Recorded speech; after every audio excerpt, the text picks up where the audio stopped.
His Excellency Mikhail Saakashvili, President of Georgia, and to invite him to address the Assembly.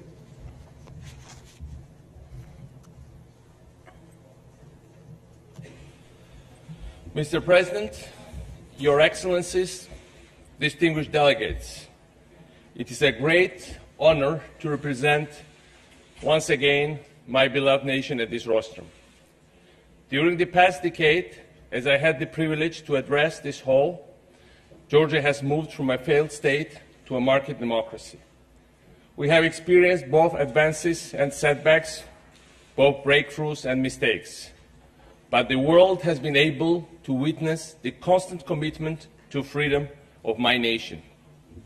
I ask you today to once more hear the voice of a nation that transcends political and social and religious differences in a common love for freedom.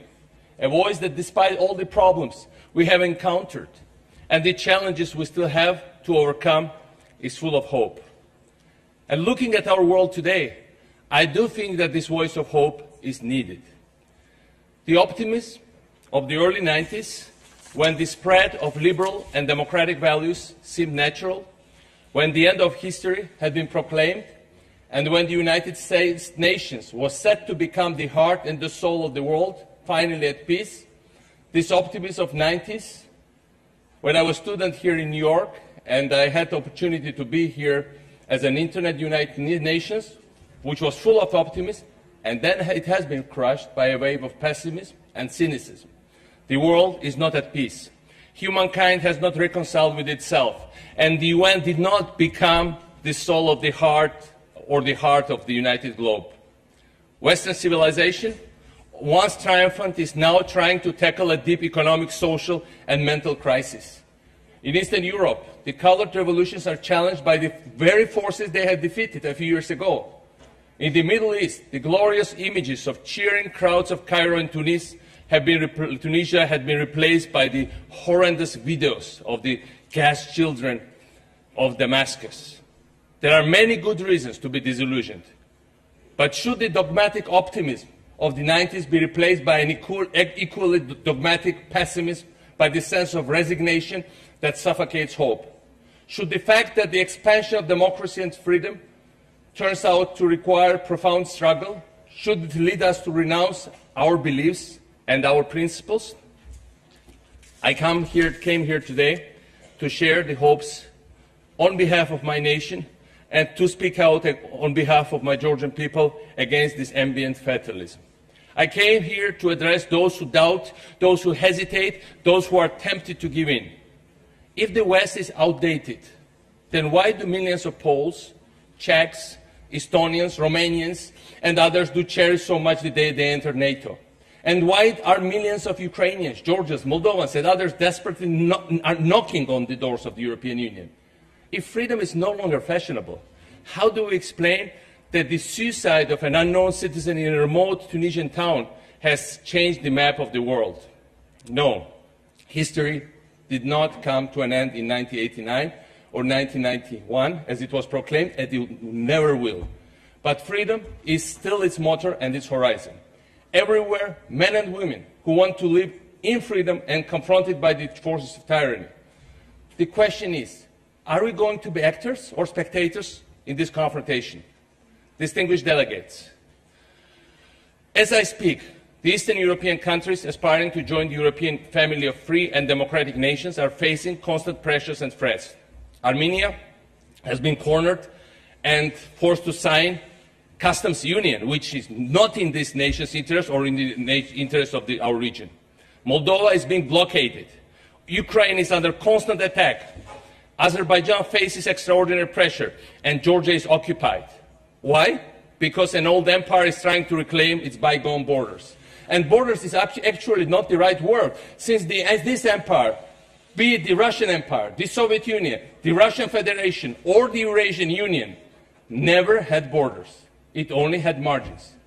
I came today to speak in the name of these margins. Unlike most nations, the Russian Federation has no interest in having stable states around it. Neighboring countries in constant turmoil, that is what the Kremlin is seeking. It rejects the very idea of strong governments in Georgia, Ukraine, or Moldova, even ones that try to be friendly to their interests. I was never a great fan of what the French call la langue de bois. But as my second term nears its end, I feel more than before the urge to speak my mind. Let us be very concrete. Do you think that Vladimir Putin wants, for instance, Armenia to decisively triumph over Azerbaijan? No. This would make Armenia too strong and potentially too independent. Do you think then the contrary is true, that Moscow wants Baku to prevail over Yerevan? Obviously not. The current rise of a modernized, dynamic Azerbaijan is a nightmare for the Russian leaders. No, they do not want anyone to prevail, and the conflict itself is their objective, since it keeps both nations dependent and blocks their integration into European common space. Do you think that electoral defeat of the forces that led the Orange Revolution in Ukraine has led the Kremlin to take a softer approach to this country? To the contrary. I spoke yesterday to my colleague Viktor Yanukovych. His government is under constant attack and pressure from Russia. And that's what's happening on a daily basis. And, and again, ahead of the European summit of Vilnius. And Russian officials now speak openly about dismembering this nation. I just heard the speech 2 days ago. Do you think that Kremlin would agree to discuss the deoccupation of our regions of Abkhazia and South Ossetia now that the government has changed in Tbilisi? Far from it. The annexation of Georgian lands by Russian troops continues. Yesterday, the occupants have expelled again Georgian citizens from their houses and are destroying them, are destroying their villages, homes, the houses of their parents and grandparents, taking in daylight their cemeteries in total impunity, water systems.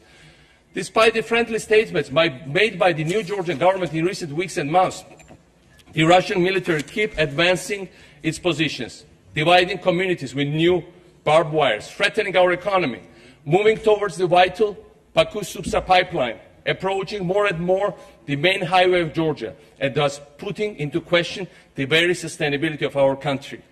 We are one of very few nations of history, and I'm very proud of it, that sustained, unfortunately, full-blown Russian attack, and we are the only one for many centuries whose statehood and independence have survived.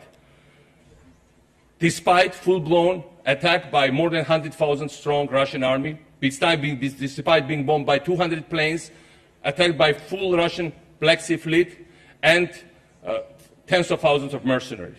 Our statehood and independence have survived against all these things.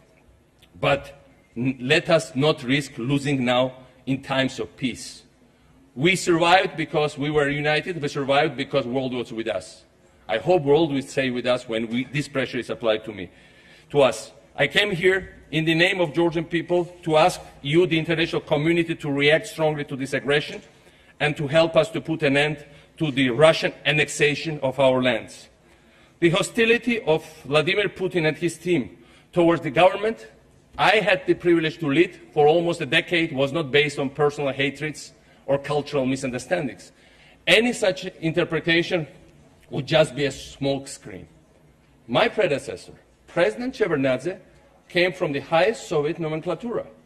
He was returned to power in Georgia with direct Russian help in the 90s through a military coup. He was well known for his Soviet diplomatic skills, unlike me. And yet Russia has constantly undermined his authority and even tried to assassinate him several times. This is not about Gamsakhurdia, the first Georgian president, Shevardnadze, Saakashvili, or present Prime Minister Ivanishvili. Those names actually do not matter when the stakes are so high. This is about the possibility or not of true statehood in Georgia and beyond. Why? Because the current Russian authorities know perfectly well that as soon as strong institutions are built in Ukraine, Georgia, Moldova, or any other place, as soon as functioning states emerge, such institutions, such states, will reflect and enforce the will of their people, which is to become fully independent and move towards Europe. The Georgian experience of successful reforms and the creation of functioning state was therefore considered a virus that could and would contaminate the whole post-Soviet region. We became the least corrupt country in Europe, world's #1 reformer according to the World Bank, one of the top places to do business, the least criminalized country in Europe after being one of the most criminalized ones. And that was the virus that should have been eliminated by every means possible. This is why the Georgian nation has suffered an embargo, a war, an invasion, and an occupation, all since 2006. But this also is why the resistance of the Georgian people and the resilience of Georgian democracy are of the utmost importance for the whole region. Dear colleagues, the efforts to roll back the advances of the EU and NATO in our region, progress based on the will of our people, are becoming even more intense. These efforts have a name: the Eurasian Union. It makes me sick when KGB officer Vladimir Putin lectures the world about freedom, values, and democracy. This is a list of the things he can do to the world, being a dictatorial leader of one of the last empires left. But this new project is much more dangerous than his lectures. The Eurasian Union has been shaped as an alternative to the European Union and unveiled by Vladimir Putin as the main project of his new presidency, new Russian empire. Because European and Euro-Atlantic integration take a lot of time and require tremendous efforts, because there are moments when you might think you are pursuing a mirage, because the threats becoming so strong, the pressure so direct, while the promises seem so far away, some people in our region might fall victim to fatigue and ask themselves, why not? Today, I want precisely to explore this why not. Much more than with a choice of foreign policy or international alliances, our nations are confronted with choice of society, a choice of life. Our people have to decide whether they accept to live in a world of fear and crime, a world in which differences are perceived as threats and minorities are punching bags, a world in which opponents are faced with selective justice or beatings, a world, my dear friends, that we all know very well in our region and in some other regions in the world, since this is the world from which we are coming. The Eurasian Union is both our recent past and the future, shaped for us by some ex-KGB officers in Moscow. On the opposite side, our revived traditions and our centuries-old aspirations led us towards another world called Europe.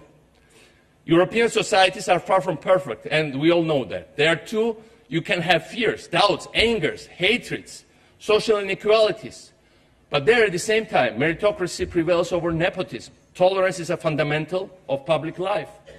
Current opponents are the future ministers and not the prisoners to be or the enemies to beat. The choice, when it is put like that, is so obvious for the people of our region that some Kremlin strategists, they call themselves politechnologists, have decided to cancel the truth and have shaped lies that they are spreading throughout Ukraine, Georgia, Moldova, and many other places. Their mouthpieces in our respective countries, this conscious or unconscious risk column, identify the European Union with the destruction of family values, erosion in national traditions, and the promotions of gays and lesbians, undermining our traditional religions. Strangely, in recent years, and even more in recent months, we hear in Tbilisi, Kiev, Chisinau, the same ugly music that was first orchestrated in Moscow. We hear that our traditions are collapsing under the influence of the West, that Christian holidays will be replaced by gay pride events, and churches by multicultural Disneylands. We hear that our Orthodox identity is under threat. And after all, here we come, we hear that we share with our former masters a common respect for decency and traditions. Are we so naive to believe these lies of Putin and the others, as other generations did, allowing our sovereignty to be kidnapped? Are we so unfair to our ancestors to think that their memory would be honored by attacks on mosques or some pogroms? Are we so unaware of our history that we allow it to repeat itself endlessly?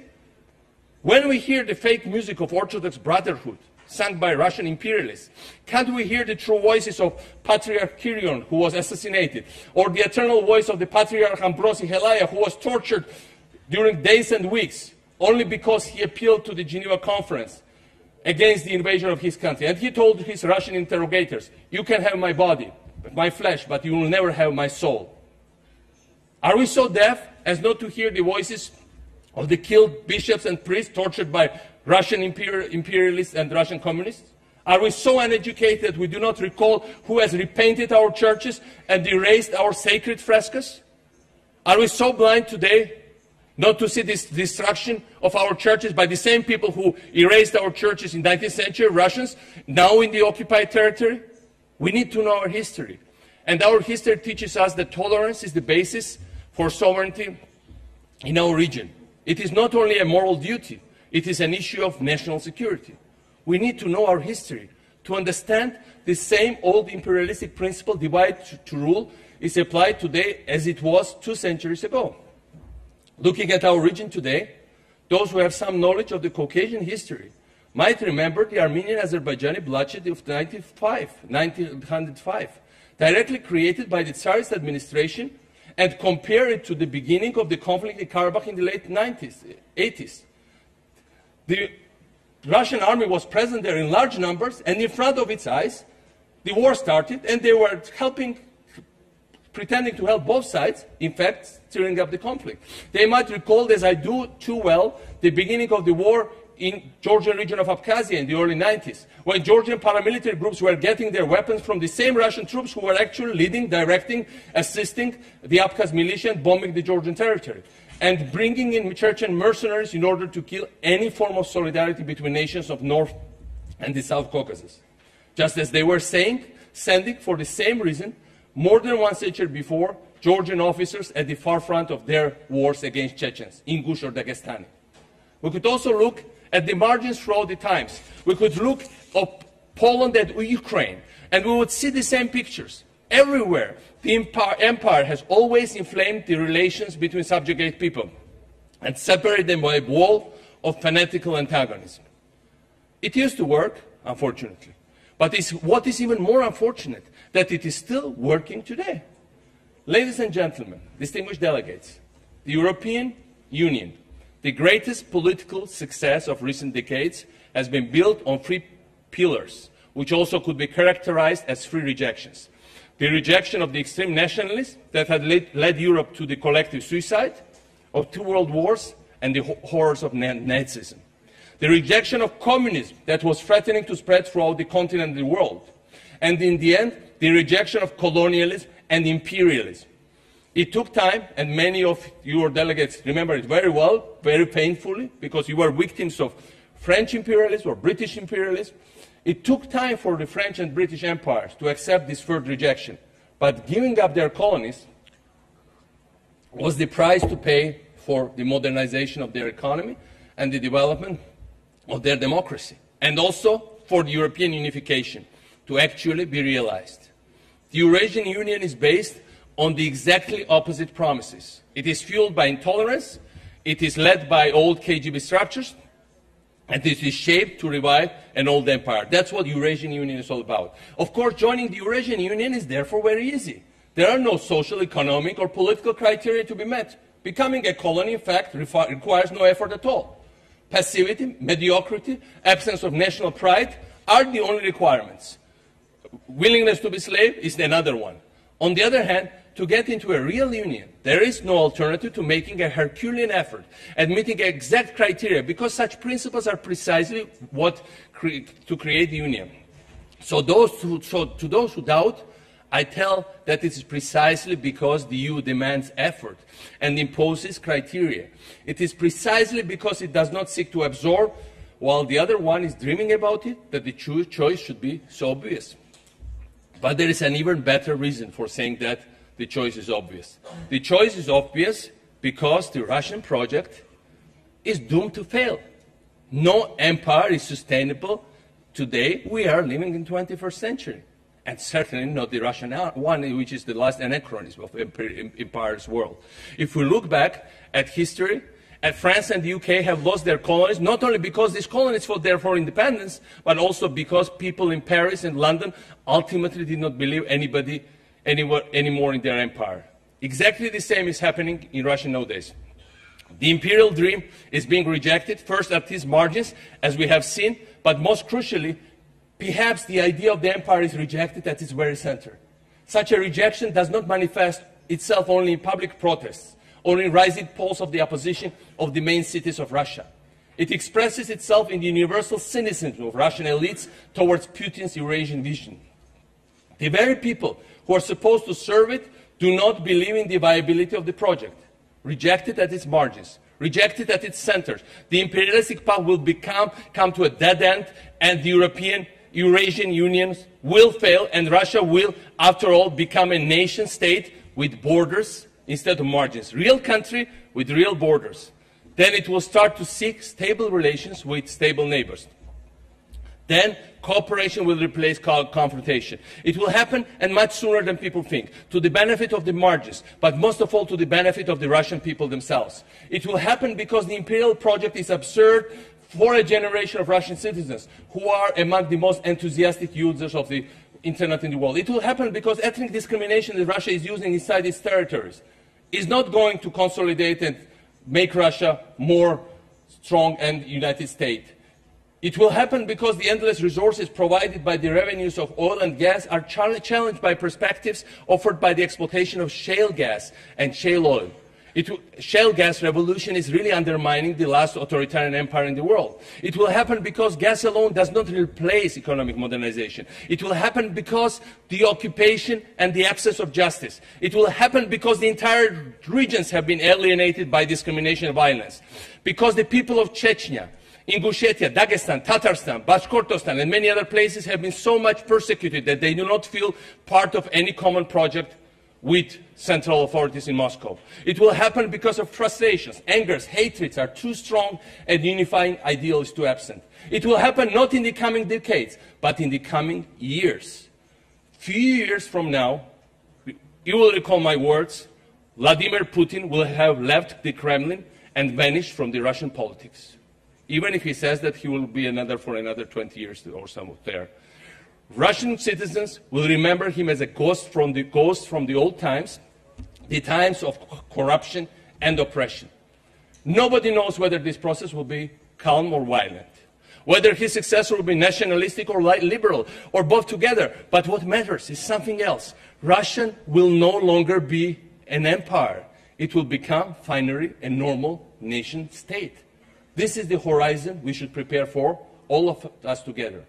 Meanwhile, as our region will remain an area of confrontation, the formerly captive nations should unite their strengths instead of cultivating their divisions. Some leaders, some countries in the past had understood that. Freedom of one was depending on the freedom for all other subjugate nations.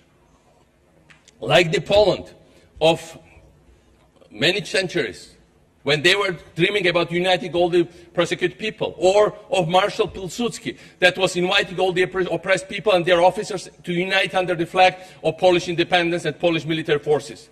But never had our ancestors benefited from a vast and powerful enough force that had understood its strategic interest was to preserve the sovereignty of each of our nations. Today, this force exists, and it is, with all its deficiencies, still the European Union. As we come closer to the Vilnius Eastern Partnership Summit, I would like to reiterate a call that I have made several times in recent years. By launching the Eastern Partnership as a response to the 2008 invasion of Georgia, the EU has offered to our nations a platform to cooperate under its benevolent umbrella. We should invest much more in it. We should develop common projects, first and foremost focusing on the necessary reforms that we should carry on together. Because reforms mean for all of us statehood and independence. Russian Empress Catherine II knew it well. And when Poland, despite the attempts from them, has from Russians, started to implement successfully an ambitious program of reforms following the precepts of the French or British Enlightenment, she wrote a long and secret letter to Frederick the Great. This letter was German Emperor. This letter was and remains one of the most impressive expressions of the nature and the strategy of the imperialistic project. It reads that ongoing reforms are dangerous both for Russia and Prussia, because they will turn Poland into a true state, that they need to be stopped, and that Poland should be attacked and dismembered because they are fully implemented, that they will never occupy it again. This letter will not sound unfamiliar to those who know how much Vladimir Putin was loathing the Georgian experience throughout these last decades. Because lots of Russians were asking, if this once corrupt Georgia, criminalized country, mafia-ridden country, disintegrated failed state could make it, why Russians cannot make it? This was ideologically dangerous project. For the first time, an efficient nation state was being built in the Caucasus. And the reforms that had been crushed before, had to be crushed before they could bear all their fruits. Ladies and gentlemen, unity should be our rule in Eastern Europe, including in the divided Caucasus. I have spoken about the beginning of the war in Abkhazia. I could have recalled an older scene that is very symbolic of the history of the Caucasus. And you know, that's at the end of the rebellion led by Shamil against the Russian Empire. After Shamil, the great Imam of Northern Caucasus, had surrendered himself, and the last Chechen leader still fighting, named Baysangur, had been wounded and captured. As they were going to hang him, the Russian officers gathered a crowd of Dagestani men to witness the execution. They ordered one of them to remove the chair on which Baysangur was standing in order to kill him. By doing so, Russians knew what they were doing. They wanted to fuel the local vendettas and oppose the people, which is an old tradition of the Caucasus. Seeing this, valiant commander Baysangur moved the chair himself, committing a forbidden suicide, forbidden under any religion and of course Islam, and preserving the relations between neighbors. But for one failure, how many successes this strategy has encountered among the Caucasian nations? It needs to come to an end. And this is why I have launched several projects during my presidency, reinforcing people-to-people contacts between North and South Caucasus. Projects focusing mostly on education and on university exchanges. That's why Georgian parliament has recognized genocide of Cherkessian people, one of the most unknown and tragic pages of the history of the world, when the whole nation was wiped out because their land was needed by the Russian Empire. We need to build on these efforts. We need to prepare for the times when the empire collapses, so that its legacy of hatred is swiftly overcome. And we, as citizens of Georgia, need to prepare for the times where Russian troops will leave our occupied regions, when Moscow will withdraw from Tskhinvali and Sukhumi, Abkhazia. We need to prepare ourselves to welcome back our Ossetian and Abkhaz fellow citizens as brothers and sisters, and not as enemies. We will need to prepare for the times when hundreds of thousands, in fact more than 500,000 of Georgian and other ethnic groups that have become IDPs because of war go back to their deserted houses. Because these times will come sooner than we think, much sooner, in the years to come. Ladies and gentlemen, as my second term nears its end, I take pride in the many accomplishments that Georgia achieved during my tenure in office. We took Georgia literally out of darkness, brought unprecedented transparency to our public service, put our children back in schools, and took the gangs out of them. We have brought our nation closer than ever to its European dream, and worked tirelessly to renew the spirit of tolerance that guided Georgia in our glorious past. We did many good things, but of course,